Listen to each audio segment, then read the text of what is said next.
My name is Miss Lara, and I'm a teacher here at the Maryland Zoo in Baltimore.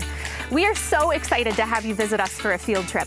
The zoo is an amazing place where you can see animals from all over the world.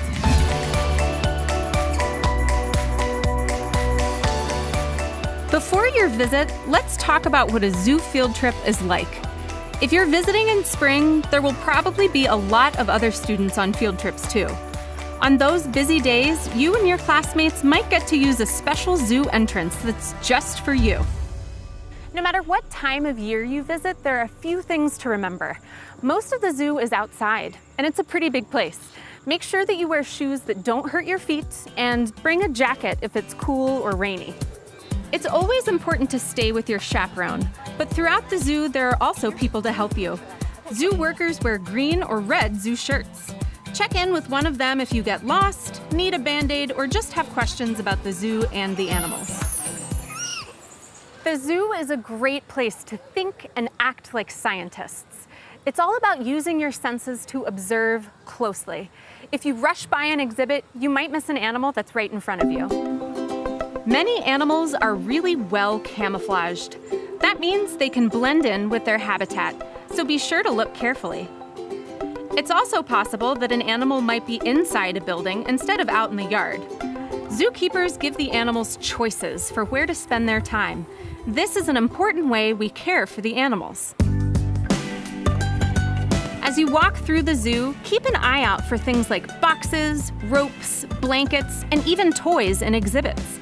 Keepers work hard to make sure the animals have ways to act like they would in the wild.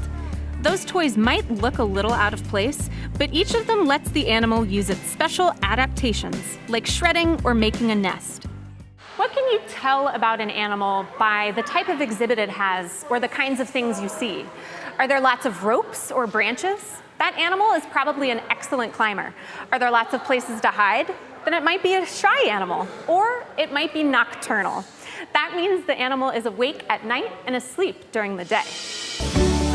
Spending time at the zoo can be a lot of fun, but the zoo is also a great place to learn new things.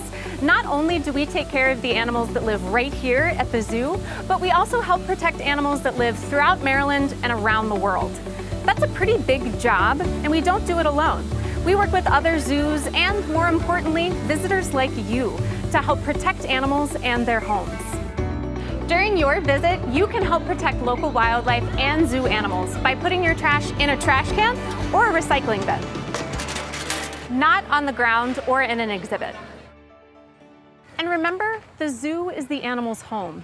We can respect and care for them by not shouting or making noises at them.